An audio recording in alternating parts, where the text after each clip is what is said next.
أعوذ بالله من الشيطان الرجيم. بسم الله الرحمن الرحيم.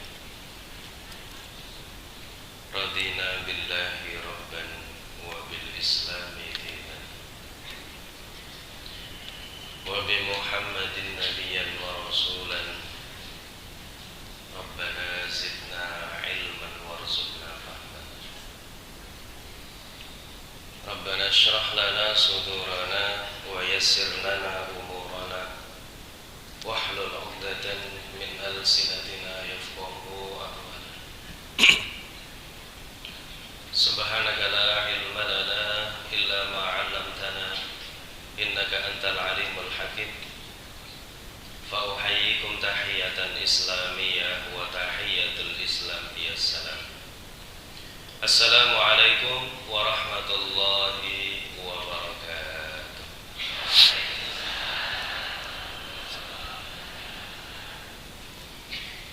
Sami sehat sedaya Bapak Ibu. Alhamdulillah, luar biasa. Saya menyaksikan betul-betul semangat yang membara dari Bapak dan Ibu sekalian ini sedang berebut jalan menuju surga. Alhamdulillah. Alhamdulillahirabbil alamin. Alhamdulillahi bari'in nasam wa khaliqil lawhi wal qalam. Ahmaduhu ta'ala ala ma asda wa an'am. Wa ashhadu anna nabiyyana Muhammadan abdullah wa rasuluhu al-hadi ila sabilil aqwam. Alhamdulillahilladzi bi ni'matihi tatimmus shalihat wa bi taufiqihi tatahaqqaqul ghayat. وهو الذي جعل هذه الدنيا دار الامتحانات والتجريبات وجعل الآخرة دار النعم والملذات. أشهد أن لا إله إلا الله وحده لا شريك له وأشهد أن نبينا محمدا عبد الله ورسوله لا نبي ولا رسول بعده. أما بعد فيا عباد الله أوصي نفسي وإياكم بتقوى الله عز وجل. حيث قال تبارك وتعالى في كتابه الكريم: أعوذ بالله من الشيطان الرجيم. ومن يتق الله يجعل له مخرجا ويرزقه من حيث لا يحتسب ومن يتوكل على الله فهو حسبه. أما بعد. Bapak-bapak dan ibu-ibu sekalian yang dirahmati Allah Subhanahu wa taala. Alhamdulillahirabbil alamin.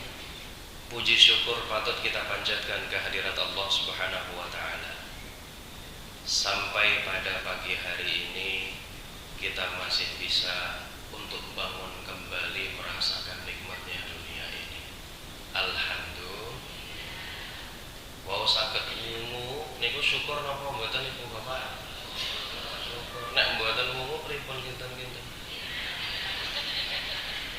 Kula layat mboten teng mriki kula. Maka alhamdulillah, nikmat pertama yang harus kita syukuri hari ini adalah bangunnya kita dari tidur kita masing-masing. Alhamdulillahilladzi ahyana ba'dama amatana wa ilaihi nusyur.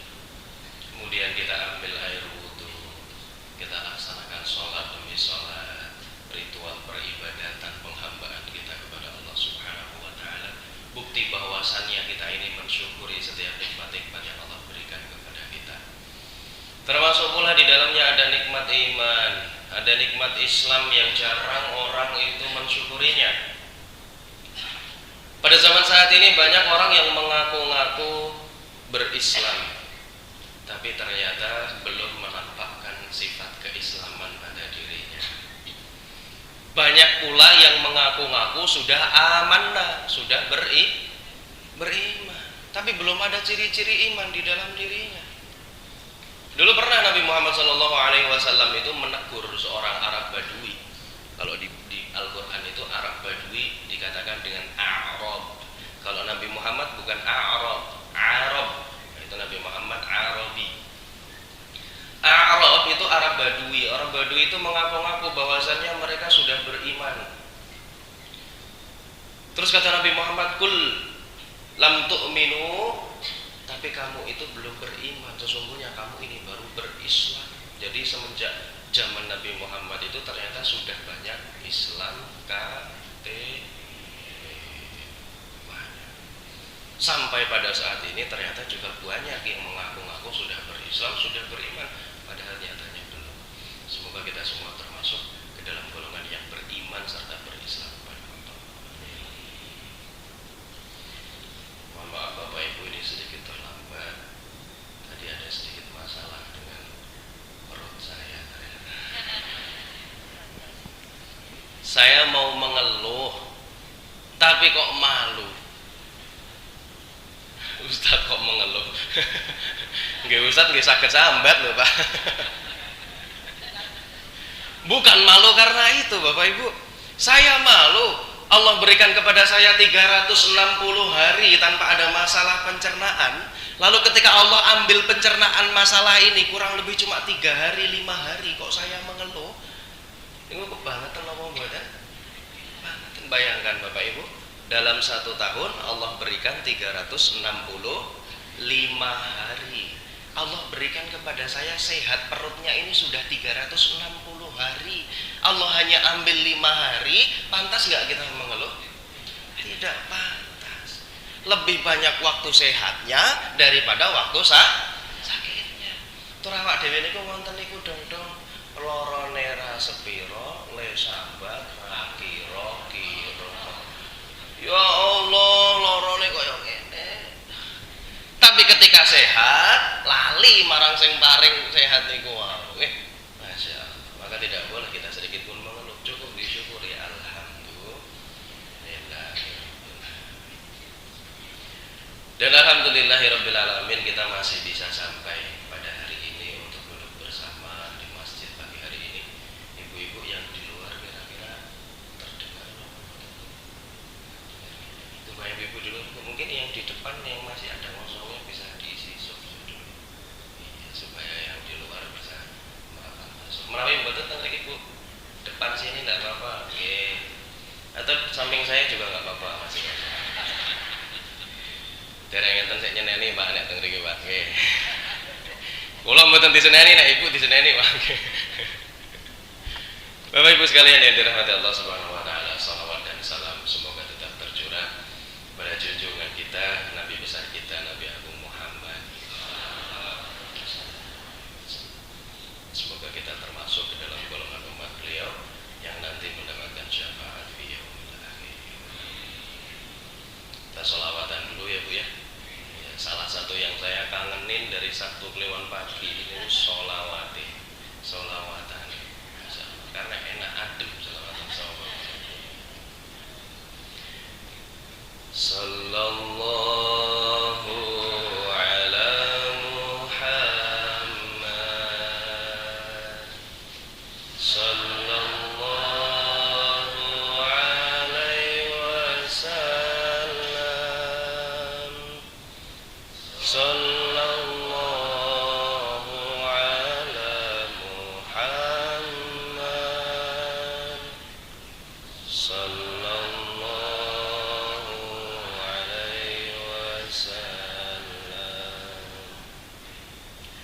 Sallallahu ala Muhammad Sallallahu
pernah saya ceritakan di Bapak Ibu.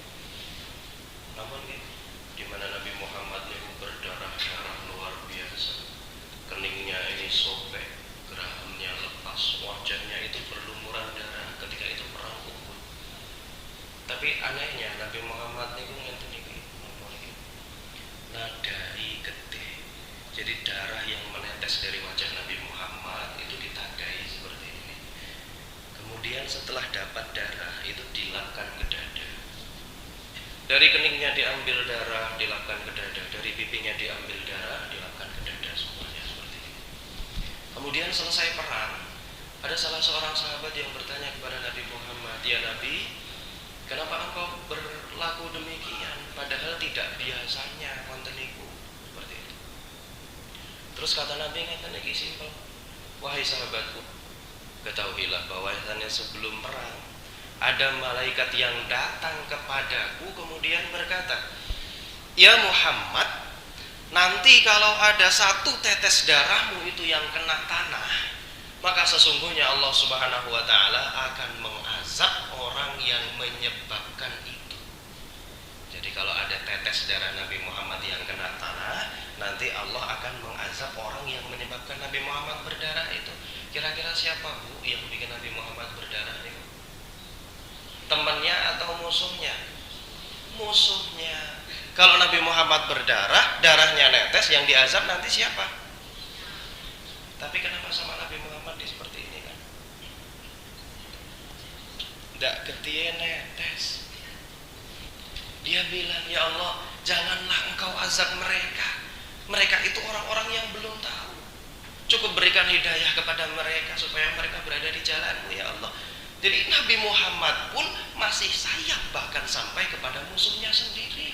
Sampun ditombak-tombak, sudah dipedang-pedang, kena mata rantai, berdarah-darah, itu masih sayang Bu. Sudah disakiti masih sayang. Bapak-bapak, ibu-ibu nek dilarani saged bales sayang apa mboten? Saged tur angel gitu.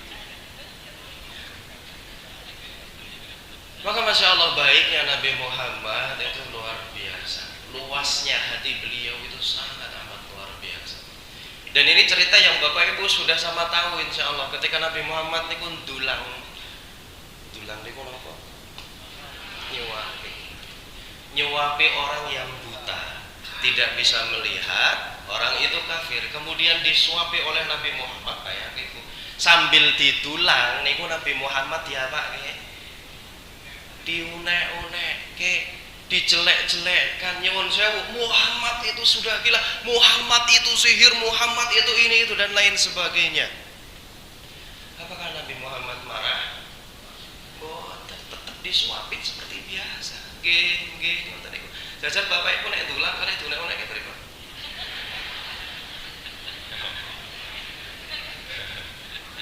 Nek kula Pak, tak tumpleke piringe ngeten niku. Niku kula. Karena saking sempitnya kita hati manusia biasa seperti ini, tidak seluas Nabi Muhammad. Sambil diejek-ejek masih bisa menyuapi. Sampai kepada Nabi Muhammad wafat, barulah orang itu mencari di mana orang yang biasa menyuapiku sehari-harinya.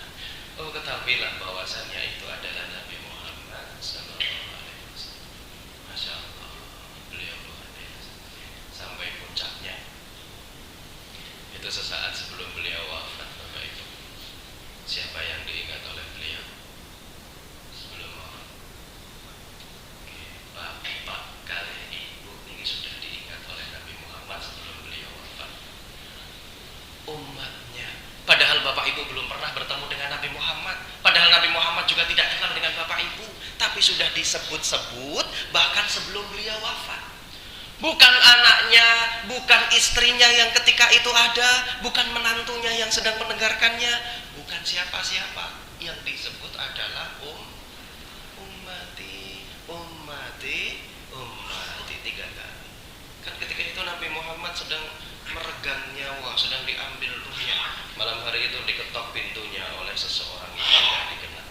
Dibukakan pintu oleh putri tercintanya, Fatimah Az-Zahra. Dibuka pintunya. Kemudian Fatimah melihat, Ini kok nggak pernah lihat ya orang ini ya, orang asing gitu. Kemudian orang asing ini bertanya, ya Fatimah, saya ingin berjumpa dengan Rasulullah. Kata Fatimah, Rasul sedang sakit, tidak bisa dijumpai pada malam hari ini. Ditutup lagi pintunya. Fatimah kembali ke Rasulullah, ditanya sama Rasul, "Lho niku wau sinten?" Fatimah jawab, "Kula dereng nate preso, belum pernah lihat orang ini sebelumnya." Apa jawaban Nabi Muhammad? "Lho, ngertos. Itu tadi adalah malaikat maut yang diutus untuk menjemput." Jadi Nabi Muhammad sudah tahu kalau ketika itu adalah saat-saat terakhirnya. Barulah malaikat maut datang bersama dengan malaikat Jibril, diambil perlahan ruhnya dari atas atau dari bawah. Kalau ngambil ruh dari atas atau dari bawah, lemedet? Atas atau bawah? Kok ngertos? Sampun nate napa? Hah? Sampun nate dereng? Purun boten?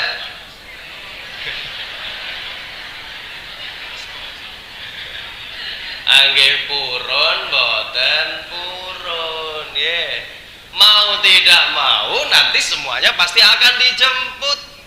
Bayangkan Bapak Ibu bangun tidur tiba-tiba, ya ayyatuhan nafsul mutmainnah irji'i ila rabbiki radiyatan mardiyah fadkhuli fi ibadi wadkhuli jannah.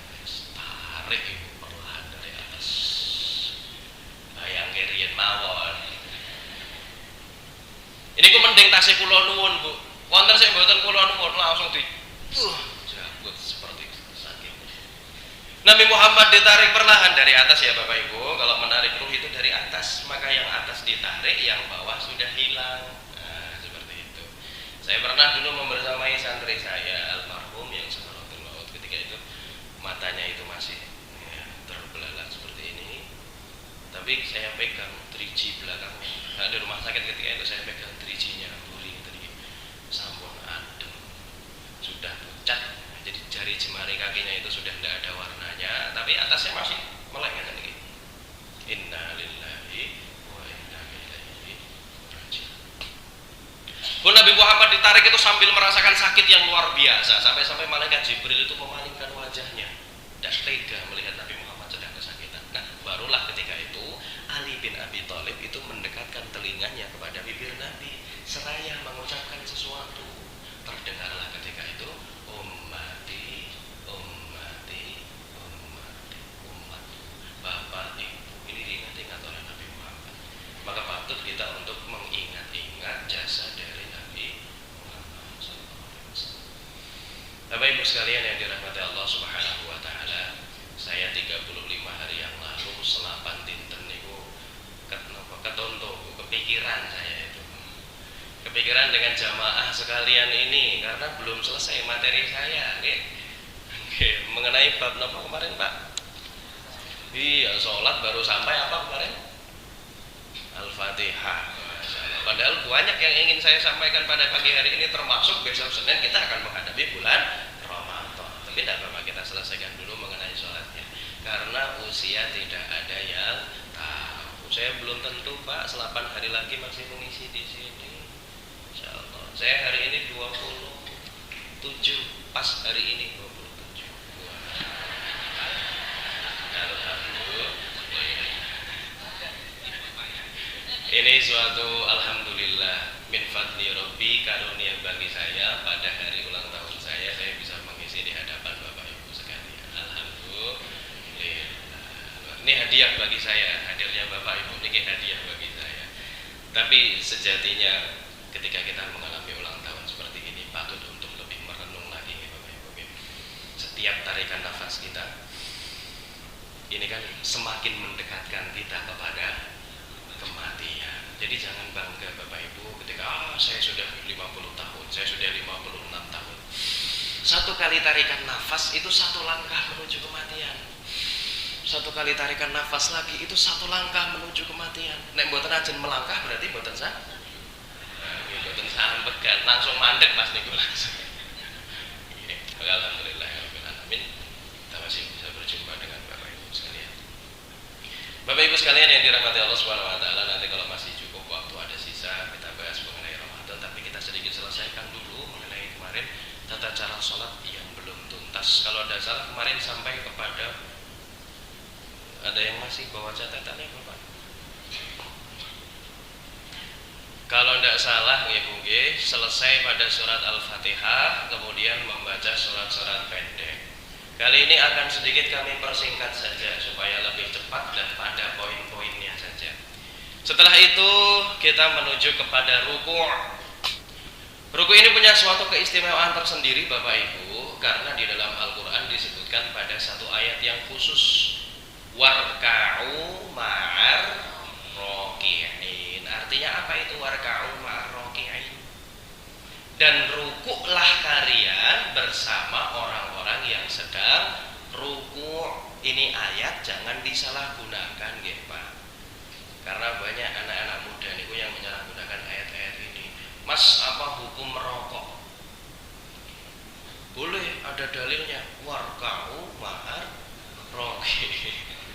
Dan merokoklah bersama orang-orang ya ampun, ini dan rukuklah, bukan dan merokoklah ya. Warka'u, dan rukuklah kalian bersama orang-orang yang sedang ruku. Maka jatuhlah kita kepada ruku. Allahu Akbar. Cara mengangkat takbirnya masih sama Bapak Ibu. Ada yang ingat bagaimana cara mengangkat takbiratul ihram kemarin? Seperti ini nggih, ada dua, satu di sini, satu di sini. Bapak Ibu konsisten pakai yang mana? Dada, bahu atau telinga? Monggo boleh, telinga boleh, bahu boleh. Tapi harus konsisten. Kalau ketika takbiratul ihram pertama yang mengharamkan hal-hal di luar sholat itu seperti ini, maka nanti seterusnya juga kalau bisa seperti ini. Kalau mau seperti ini, maka seperti ini terus. Allahu Akbar, barulah kita jatuh ke ruku. Apa yang dipegang oleh tangan kita ini ketika ruku? Dengkul. Semuanya punya dengkul nggih. Maka yang dipegang niku dengkulnya. Kalau dengkulnya dipegang, insya Allah baik posisi rukunya. Nyuwun sewu, kalau meleset sedikit ke bawah, ke betis kita, tulang kering itu, nanti pasti tidak akan lurus punggung kita. Kalau agak sedikit naik ke atas paha, pun nanti tidak akan lurus punggung kita. Jadi pas di dengkul, kemudian tangan ini agak sedikit dibuka supaya tidak rapat seperti ini, dibuka sedikit, dan diusahakan punggung ini lurus. Kalau kata Nabi Muhammad itu, idza sabba 'alaihil ma, kalau di atasnya ditaruh semangkuk air, itu tidak jatuh, tidak tumpah. Ajeng praktek apa mboten? Bapak engkang rukuk, kula engkang dalah nggih gelase. Mboten apa-apa meraih pura. Nggih utah tapi. Ya, seperti itu. Jadi rukuk harus lurus seperti itu. Barulah kita rukuk. Bapak Ibu, sekali lagi, ketika dalam sholat itu setiap gerakannya usahakan dinikmati. Jadi jangan terburu-buru. Wah, enak. Nah, pun dinikmati itu enak. Kemudian pandangan menghadap kemana ketika ruku? Tempat sujud nggih. Nah, ini bahaya ketika ruku itu ke tempat sujud. Nek bapak-bapak ampun ningali jempole jejere. Nanti misalnya kok jempole kok gede banget ya. Biasa niki wonten mic Bapak.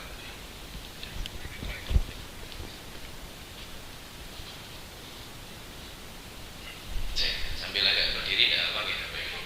Seperti ini ya. Jadi tangan kita di kelihatan ya? Masa muka kayaknya Bu. Nah, tangan kita di lutut seperti ini, kemudian diusahakan untuk lurus. Niki Bu, jadi yang kita usahakan untuk lurus niku menika, ngeten niki. Kaki pun jangan ditekuk ke depan. Cukup diluruskan seperti ini. Kenapa dengkul manusia itu menghadap ke depan?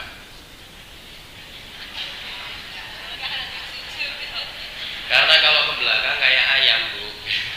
Ayam itu kan dengkulnya memburi nggih. Nah, mungkin dipresani nek enten ayam niku. Dengkulnya memburi. Jadi kan alhamdulillah seperti ini ya. Monggo dinikmati seperti ini, kemudian pandangan lurus menghadap ke arah sujud. Barulah kita baca doa. Bapak Ibu biasanya doanya pakai yang mana?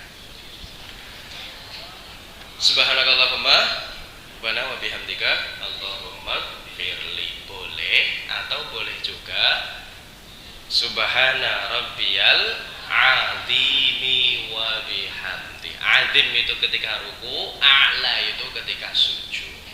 Subhana rabbiyal azimi wa bihamdi, Subhana rabbiyal azimi wa bihamdi, Subhana rabbiyal azimi wa bihamdi. Seperti itu. Jangan terburu-buru. Baru sudah selesai membaca itu, bangkitlah kita untuk menuju ke rukun yang selanjutnya, yaitu adalah i'tidal. Sami'allahu liman hamidah. Bapak Ibu mengucapkan Rabbana walakal hamdu. Nah ini banyak yang salah Bapak Ibu. Banyak yang menganggap bahwasanya i'tidal ini adalah rukun yang paling cepat dalam sholat. Jadi tidak ada 3 detik sudah turun lagi. Ya, Sami'allahu liman hamidah, Allah, nah, langsung turun lagi itu loh. Jangan. Kata Nabi, ketika i'tidal itu usahakan berdirimu itu kembali sempurna lagi. Nah, jadi berdirinya i'tidal itu harus sempurna dulu. Jangan pas baru berdiri saja Sami'allahu liman hamidah, Allah. Nah, itu jangan langsung turun dulu. Sami'allahu liman hamidah, berdiri sempurna dulu. Baru kalau Bapak Ibu hafal doa yang lebih panjang bagaimana? Mil'us samawati wa mil'ul ardi wa mil'u ma syi'ta min syai'in ba'du. Baru setelah itu turun Allahu akbar. Seperti itu. Kemudian turun ke sujud. Nah, ini ada beberapa pertanyaan biasanya di sini. Saya tanya ke Bapak Ibu aja lah. Turun ke sujud, dari i'tidal menuju sujud, niku sik mandhap niku dengkule rumiyin napa tangane rumiyin? A dengkul, B tangan. A atau B? Saya contohkan. A dengkul dulu seperti ini, Allah. Ah, dengkul dulu nggih. B tangan dulu, Allah. Ciba-ciba.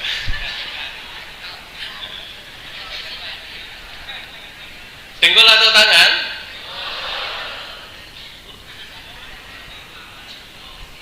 Nah, ini perlu Bapak Ibu tahu.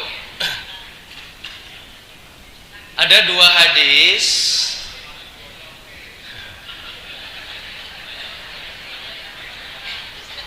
Ada 2 hadis Bapak Ibu yang menerangkan bagaimana turunnya kita dari i'tidal menuju sujud. Satu hadis datang dari Abu Hurairah, satu hadis datang dari Wa'il bin Hujur. Satunya bilang kalau Rasul itu turunnya dengkul dulu. Yang satunya bilang kalau Rasul itu turunnya tangan dulu. Yang bilang turunnya dengkul dulu itu sahabat yang menemani Rasul ketika masih muda. Sedangkan yang bilang tangan dulu itu sahabat yang menemani Rasul ketika sudah sepuh, ketika sudah tua. Jadi boleh keduanya. Mau dengkul dulu boleh, tangan dulu juga boleh. Yang tidak boleh batuk riyen iki ampun. Cobi Bapak Ibu sujud sing madhep batuk riyen jajah. Roll depan. Oke. Ya, maka tangan dulu boleh, Bapak Ibu dengkul dulu boleh. Karena saya masih muda, jadi saya pakai Rasul ketika masih muda, maka dengkul dulu. Insya Allah masih kuat. Nek Pak De Bude, simbah-simbah, nggih. Nggih, biasanya tangan dulu nggih, mangke karena dengkul ini pun rawan. Sudah rawan dengkulnya itu, maka perlu hati-hati seperti itu. Boleh-boleh saja. Barulah kita takbir, kemudian seraya jatuh ke sujud. Bapak Ibu sekalian yang dirahmati Allah Subhanahu wa taala, ada 7 anggota badan yang harus menempel ke tempat sujud. 7. 1, jabhah. Jabhah menika niki. Niki napa niki? Bathuk jidat. Nah, satu adalah jidat. Maka bapak-bapak terutama, fungsi peci kita ini untuk menghalangi rambut supaya tidak menghalangi bathuk niki saking tempat sujud. Maka jangan sampai pecis itu ketika sholat dipakai seperti ini kemudian justru menghalangi dari tempat sujud. Jadi dikembalikan sebagaimana fungsinya. Kalau bapak ibu ketika jalan seperti ini pecisnya nggak apa-apa. Kalau bapak lagi sholat diusahakan agak diangkat sedikit dan rambutnya ikut seperti ini. Nah, jadi bathuk ini ikut jembar. Kemudian barulah jatuh ke sujud supaya ini kena tempat sujud. Pun halnya ibu-ibu nyuwun sewu biasanya nek ngagemu kena niku jangan terlalu ke depan seperti ini nggih. Kalih ngagem nika sing nglebete kerudung seafood. Seafood nggih. Ciput. Pakai ciput itu jangan terus mepet kalih alis ngenten iki Bu, agak diangkat sedikit terutama ketika sholat. Kalau ketika ibu-ibu berjalan-jalan monggo silakan. Tapi ketika sholat niki jabhah itu diusahakan diharuskan untuk nempel ke tempat sujud. Satu jabhah jidat. Kedua dan ketiga adalah dua telapak tangan niki ngenten niki. Nah, telapak tangan pun bukan menghadap keluar, bukan menghadap ke dalam, menghadap ke arah depan seperti ini. Nanti kita contohkan sujudnya. 1 2 3 4 5 niku dua dengkul, 4 5 dengkul kanan dan dengkul kiri 4 5. 6 7 itu adalah niki. Jari jemari kaki kalian dipancalke ngenten niki. Ya. Bapak Ibu, maka nanti jari jemarinya dipancalkan seperti ini dan ini yang saya masih sering lihat di antara para jamaah, kakinya itu ketika sujud dirapatkan. Bukan dibuka seperti ini, nggih. Niki misalnya sikil niki nggih, dirapatkan seperti ini kakinya, ya. Jadi bukan dibuka lebar, justru dirapatkan kakinya itu kemudian dipancalkan jari jemarinya itu ke bawah. Seperti itu. Jadi ada 7 tadi. 1 2 3 4 5 6 7. Ini kemana? Ini kemana? Kok nggak masuk di hadisnya? Betul. Hadisnya itu seperti ini. Jadi ada, bukan cuma tulisan hadis ya Bu, ada kisah hadisnya. Hadisnya itu seperti ini. Nabi Muhammad itu bilang jabhah, tapi nunjuknya ke arah hidung. Bayangkan. Bathuk. Nah, jadi Nabi Muhammad itu bilang ada 7 yang harus nempel. Pertama adalah bathukmu. Nah, ngenten niki, nunjuk ke hidung tapi bilangnya bathuk. Niki Nabi mboten salah. Nabi ingin mengindikasikan bahwasannya kalau nanti bathuk itu tertempel, insya Allah otomatis hidung juga tertempel. Jadi salah satu barometer ketika kita bagus sujudnya itu hidungnya tertempel. Meskipun tidak harus tertempel, hidungnya juga tidak apa. Jadi diusahakan untuk tetap seperti ini. Nah, hidung pesek, nah, gitu. Seperti itu. Ya, nah, itu ketika sujud harus menempel seperti itu. Kemudian meletakkan kedua tangannya, merapatkannya menghadap ke arah kiblat, meletakkan sejajar dengan dada atau sejajar dengan telinga. Tadi saya bilang konsisten. Ibu-ibu kalau ketika takbir sejajar dengan dada, maka ketika sujud pun, bayangkan ini lantai ya Bu ya, itu sejajar dengan dada atau sejajar dengan telinga. Kalau saya biasanya dada, maka saya dada terus bahu-bahu, mohon maaf bahu. Kemudian siku-siku ini diangkat dan sedikit dibuka kalau masih bisa. Jadi bukan dirapatkan ke dalam, apalagi dimasukkan seperti ini Bu. Ya, ampun. Tidak dimasukkan dan tidak pula ditaruh ke lantai. Mohon maaf. Saya sering lihat, nyuwun sewu, bukannya tidak khusyuk, tapi karena sujudnya di samping saya, jadi pasti kelihatan ketika sujud niku, kok nengenten iki Pak, nyuwun sewu nggih. Nempel lantai itu loh, ditempelkan seperti ini. Nah, diangkat, jadi dibuka sedikit. Bahkan wonten hadis niku Bapak Ibu, Nabi Muhammad itu mengibaratkan seperti ini, ka'anna, seperti halnya kalau ada anak kambing yang lewat di bawahmu itu bisa merobos. Cempe Bu, gede tapi nggih. Kenapa Rasul mengibaratkan cempe? Karena orang dulu besar-besar, jadi sik lewat cempe. Nek Bapak Ibu kita orang Indonesia cempe mboten lewat. Kucing lah. Kucing napa terwelu nih, nah itu sakit lewat sampai bisa lewat di bawah kita, itu berarti ada rongga. Itu mengindikasikan bahwasanya Rasul itu menyuruh kita jangan dirapatkan, dibuka supaya ada rongga seperti ini, supaya ada, kalau misal ada hewan masuk itu bisa lewat. Itu kenapa jenenge, caranya saja untuk mengecek sudah pas atau belum, seakan-akan seperti itu ya. Jadi jangan dirapatkan tapi diangkat seperti ini. Nah, seperti itu nggih Bapak Ibu. Sudah bisa membayangkan ya, terbayang ya? Insya Allah sudah. Kalau saya contohkan tidak kelihatan, yang belakang juga Bapak juga tidak kelihatan. Insya Allah sudah terbayang semuanya. Nah itulah barulah ketika sujud seperti itu. Bacaannya apa? Sama seperti rukuk tadi boleh, atau subhana rabbiyal a'la wa bihamdi 3 kali. Boleh nggak berdoa ketika sujud? Boleh nggak? Boleh, tapi jangan dilafalkan, cukup di dalam hati. Kenapa? Karena ketika takbiratul ihram itu sekali lagi sudah ada aturan-aturan baku yang diatur dan tidak boleh ditambah-tambahi ataupun dikurangi. Maka ketika sujud ibu-ibu jangan berdoa, ya Allah, mugi-mugi utangnya cepat lunas. Jangan dilafalkan ya Bu ya, cukup di dalam hati saja. Rabbana atina fid dunya hasanah, boleh di dalam hati. Dan setiap sujud itu adalah waktu yang mustajab, waktu yang cepat untuk dikabulkannya doa. Bukan hanya sujud terakhir. Tapi kenapa Rasul berlama-lama pada sujud terakhir? Karena Rasul sudah rindu dengan datangnya sholat setelahnya.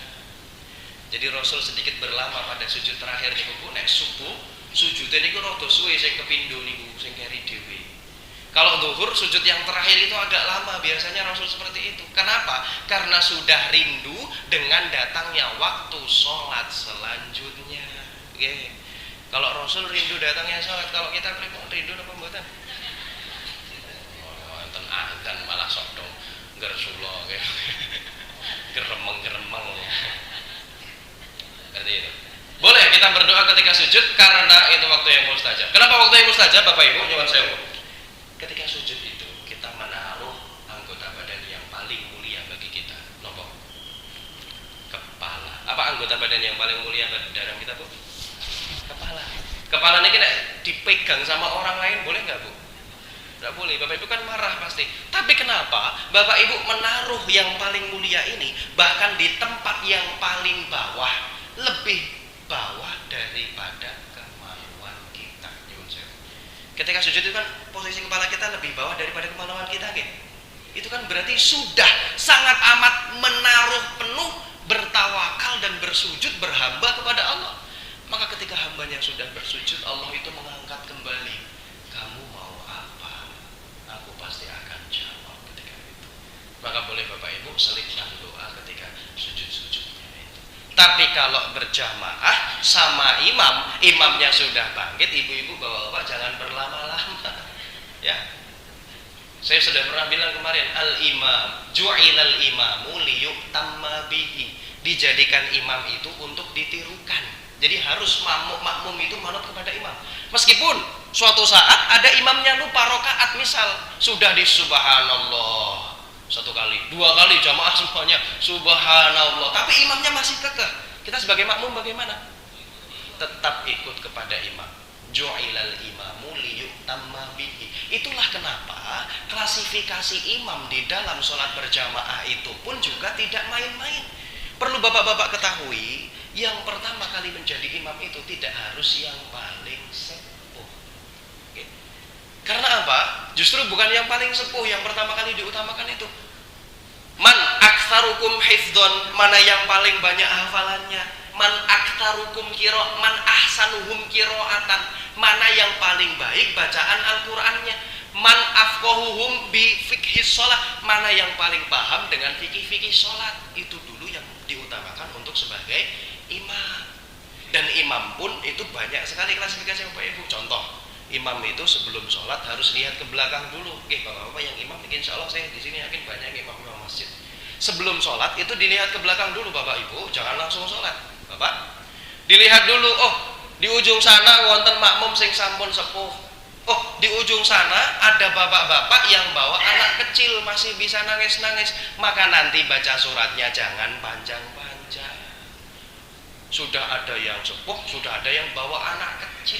Baca suratnya jangan yang panjang-panjang. Jadi kita perlu patut untuk melihat bagaimana kondisi makmum ketika itu. Itu imam seperti itu. Maka sawu sufufakum fa inna taswiyatas sufufi min tamami iqamatis shalah. Itu sambil ditengok sana, sambil ditengok sini. Masih ada yang kosong, Bapak dipenuhi terlebih dahulu yang depan, Ibu maju satu soft lagi dan lain sebagainya. Itu imam patut untuk mengatur itu sebelum sholat. Barulah ketika sudah sempurna dilaksanakanlah sholat seperti itu. Ya, itu tadi ketika sujud. Kemudian selesai sujud kita bangkit kepada duduk di antara dua sujud. Dinamakan juga dengan duduk iftirash. Duduk iftirash. Kenapa dinamakan dengan duduk iftirash, Bapak Ibu? Iftirash itu dalam bahasa Arab dari kata firash. Firosh itu artinya kasur. Firoshi, aina firoshi, mana kasurku, seperti itu. Jadi firosh itu kasur. Maka ketika duduk iftirosh, itu kita duduk di atas landasan kasur kaki kita. Apa yang kita jadikan landasan? Kaki kiri. Nah, jadi kaki kiri itu kita jadikan landasan untuk duduk. Yang kaki kanan tetap mancal ke belakang seperti ini. Bisa dibayangkan ya? Bisa, insya Allah. Tapi ada pula beberapa jamaah nyewon sewu yang mungkin kesulitan untuk duduk iftirash. Ada. Saya pernah membersamai seorang mu'alaf dari Amerika. Orang Amerika itu tidak bisa duduk sila, tidak bisa jongkok. Jadi lihat orang Indonesia dodok, ini bingung. Kok iso? Lihat orang Indonesia duduk silo ngeten iki Pak suwe, dangu ngeten iki silo ngeten iki bingung. Kok bisa ya Mas ya seperti itu? Iya bisa, maka dia ketika duduk iftirash pun nggak bisa. Sudah saya usahakan, coba seperti ini mister, coba seperti ini mister, susah nggak bisa. Pun buat apa-apa. Yang penting sudah berusaha untuk duduk iftirash. Akhirnya dia melipat dua kakinya Pak. Jadi melipat dua kakinya, ditumpuk kanan dan kiri, kemudian duduk di atasnya seperti itu. Iya ada yang seperti itu. Nah, itu tidak apa-apa karena memang mungkin tidak bisa. Daripada menyakiti dirinya, maka Islam itu tidak menyusahkan, boleh-boleh saja seperti itu. Ya. Kemudian bacaannya apa Bapak Ibu ketika duduk iftirash? Waghfirli warhamni wajburni wahdini warzuqni wa'afini wa'fu anni. Itu isinya doa semua loh, itu isinya. Rabbighfirli, ya Allah ampunilah aku, warhamni dan rahmatilah aku, wajburni wahdini warzuqni wa'afini wa'fu anni. Itu sudah lengkap doa-doanya di sini. Kita percepat sedikit, barulah ketika itu turun ke sujud lagi sama seperti tadi. Nah, setelah ini saya akan bahas beberapa saja yang kiranya menjadi pertanyaan. Contoh, ketika naik tadi dari sujud menuju ke rakaat selanjutnya, niku ngagem lenggah rumiyin napa mboten? Ngagem napa mboten? Nah, ada yang namanya jalsatul istirahah atau jalsatur rohah, duduk untuk beristirahat. Jadi setelah sujud mau bangun itu, nah pun seperti itu halnya Bu, seperti halnya ketika turun tadi ada dua hadis yang turun di sini. Boleh istirahat dulu, boleh langsung berdiri. Ketika Rasul masih muda langsung berdiri. Ketika Rasul sudah sepuh dia duduk terlebih dahulu, baru kemudian berdiri. Paham ya Bapak Ibu? Mana yang jalsatul istirahat? Paham ya?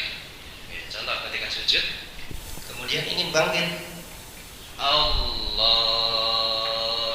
Nah itu duduk dulu tadi namanya. Atau bahkan ada yang sedikit lama biasanya bapak-bapak. Allah. Nah udah suwe sidik kata niku. Tapi kalau Rasul masih muda dulu langsung Allahu Akbar seperti itu langsung bangkit. Tapi bude-bude, pakde-pakde yang tidak kuat kalau langsung bangkit boleh duduk jalsatul istirahat terlebih dahulu. Kemudian yang terakhir, Bapak Ibu sekalian yang dirahmati Allah, yaitu adalah duduk tasyahud atau duduk tahiyat. Duduk tahiyat ini beda duduknya dengan duduk iftirash. Kalau duduk iftirash itu memakai firash, kalau duduk tahiyat akhir itu memakai duduk tawarruk namanya. Tawarruk. Nah, tawarruk itu menyilangkan kaki kiri kita di bawah kaki kanan kita. Kudu miring napa mboten badane? Mboten kudu miring. Jadi tidak usah terlalu ngeten-ngeten dikit banget ya. Mboten salah. Biasa saja. Ndak kita miring-miringkan pun otomatis sudah miring. Pun miring ngeten iki pun otomatis, tapi ndak usah terlalu dikit. Ben ketok nek salat terus ngeten. Ya, anak kecil biasanya seperti itu. Ya. Jadi seperti biasa saja. Barulah kita membaca doa tahiyatul mubarakatus shalawatut thayyibatul lillah. Assalamualaikum ayuhan nabi wa rahmatullahi wabarakatuh ila akhir ayat. Kemudian perihal mengangkat telunjuk, Bapak Ibu pakai yang mana?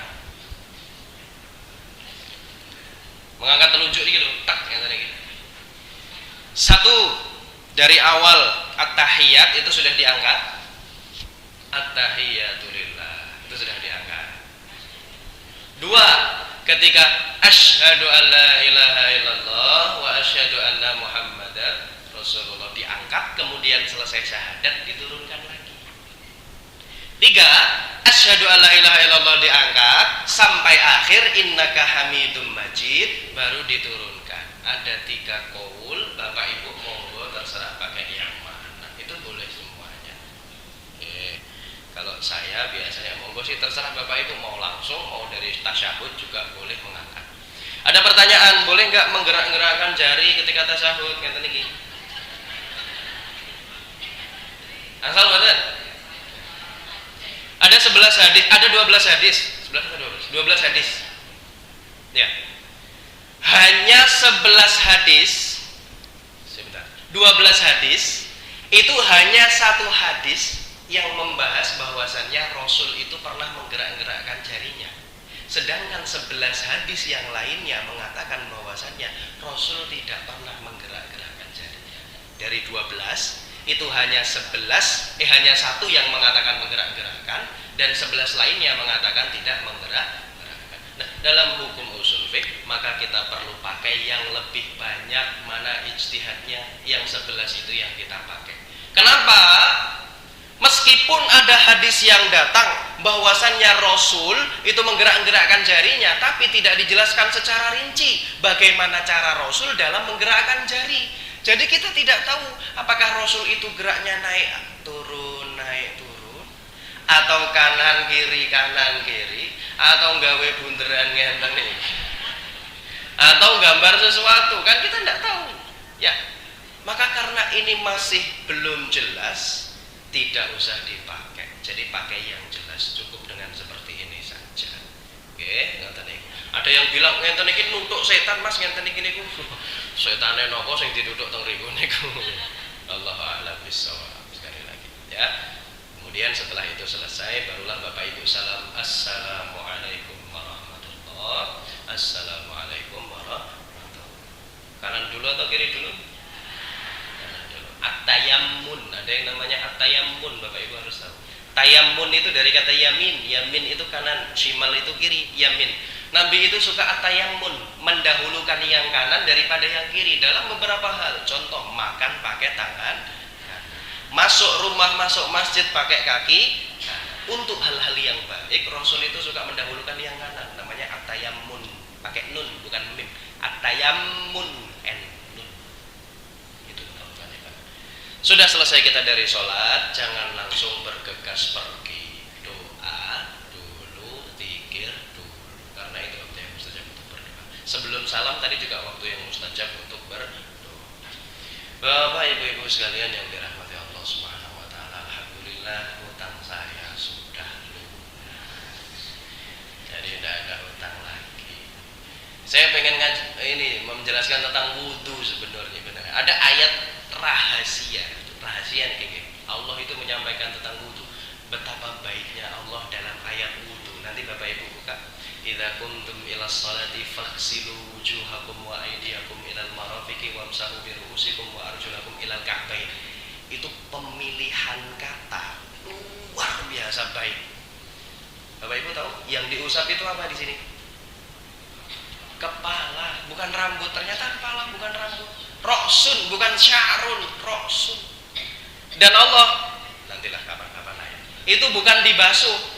Kalau muka dibasuh, tangan dibasuh, kalau kepala tidak dibasuh, kata Allah, diusap betul. Pemilihan kata Allah itu loh, sudah saking sangat amat baiknya kepada para hamba. Masya Allah. Bapak Ibu sekalian dari rahmat Allah Subhanahu Wa Taala, alhamdulillah, dan sudah selesai pula waktu kita pada pagi hari ini. Sudah jam 7.05. Alhamdulillah. Saya ingin berpesan terakhir Bapak Ibu. Sebentar lagi terakhir terus kemudian Ibu. Ini kita tenang ya. Terakhir tenang ya. Sebentar lagi kita akan menghadapi bulan Ramadan. Saya boleh saran, nanti ketika sudah masuk hari Ahad, kemudian di maghrib hari, itu berarti sudah masuk Ramadan. Jadi Senin gitu, insyaallah gitu. Insyaallah hari Senin. Kalau sudah masuk hari Ahad, di maghrib harinya, saya boleh saran. Ini tidak ada dalilnya, tidak ada tuntunannya memang, tapi tidak apa-apa. Nanti sujud syukur, Bapak Ibu sendiri-sendiri silahkan sujud syukur. Kalau sudah sampai hari Ahad di maghrib hari, kenapa harus sujud syukur? Bapak Ibu masih dipertemukan dengan bulan.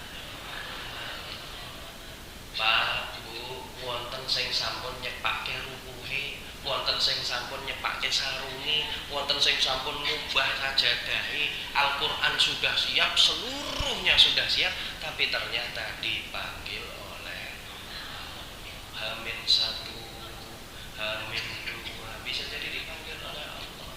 Maka Bapak Ibu nanti kalau bisa sampai di Ahad maghrib hari itu sudah masuk Ramadan, berarti pintu ampunan sudah dibuka, pahala dilipat gandakan, surga dibuka, neraka ditutup, setan dibelenggu. Maka Bapak Ibu, kalau boleh saya saran, nanti sujud syukur setelah sholat maghrib. Ya, jadi alhamdulillah ya Allah, sajada wajhiya lilladzi khalaqahu wa syaqqa sam'ahu wa basarahu bihaulihi wa quwwatihi. Terima kasih ya Allah, saya sudah menanti ini 1 tahun lamanya. Saya sudah rindu dengan hadirnya bulan Ramadan. Maka Engkau sampaikan saya lagi kepada bulan Ramadan. Saya ini termasuk hamba-hamba yang terpilih untuk sampai kepada bulan ini. Terima kasih. Gitu kan? Maka nanti bersyukur kepada Allah, sungguh-sungguh bersyukur. Dan sekarang ini berarti berdoa, semoga kita bisa sampai kepada bulan Ramadan. Allahumma ballighna Ramadan. Kita tutup dengan berdoa bersama-sama dulu, supaya lebih berkah kajian pada pagi hari ini. Istighfar dulu ya, seperti biasa ya. Astaghfirullah. 'Rabbal baraya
nas'aluka salamatan fid din wa afiyatan fil jasad wa ziyadatan fil ilmi wa barakatan fil rizqi wa taubatan qabla al maut wa rahmatan 'inda al maut wa maghfiratan ba'da al maut. Allahumma hawwin 'alaina fi sakaratil maut wan najata minan nari wal afwa 'inda al hisab. Rabbana la tu'akhidna in nasina aw akhtana. Rabbana wa la tahmil 'alaina isran kama hamaltahu 'ala alladhina min qablina. Rabbana wa la tuhammilna ma la taqata lana bih wa'fu 'anna waghfir lana warhamna anta maulana fansurna 'alal qaumil kafirin. Allahumma ighfir lana wa liwalidayna warhamhuma kama rabbayana shighara. Rabbana hab lana min azwajina wa dhurriyyatina qurrata a'yun waj'alna lil muttaqina imama. Ya Allah ya Ghaffar, ya Allah yang Maha Pengampun segala dosa, ampunilah dosa-dosa kami. Kami tahu dosa kami masih sangatlah banyak. Kami ini hamba-Mu yang berlumuran dosa, kami akui itu. Maka ampunilah dosa-dosa kami. Jangan sampai dosa-dosa kami ini menjadi penghambat ketika hisab nanti. Ampunilah dosa-dosa kami. Ampunilah dosa keluarga kami, ya Allah. Ampunilah dosa kedua orang tua kami. Ampunilah dosa pasangan-pasangan kami. Ampunilah dosa anak-anak dan cucu-cucu kami, ya Allah. Ampunilah dosa jamaah-jamaah kami. Ampunilah dosa masyarakat-masyarakat kami, ya Allah. Baik yang masih ada maupun yang sudah tiada. Jauhkanlah kami dari siksa kubur. Jauhkanlah kami dari siksa api neraka, ya Allah. Dekatkanlah kami selalu dengan nikmat-nikmat-Mu, ya Allah. Sayangilah kami, berkahilah kami, cintailah kami, ya Allah. Tuntunlah kami selalu berada di jalan-Mu. Kadang kami ingin keluar dari jalan-Mu, maka luruskanlah kami kembali, ya Allah. Ingatkanlah kami, ya Allah.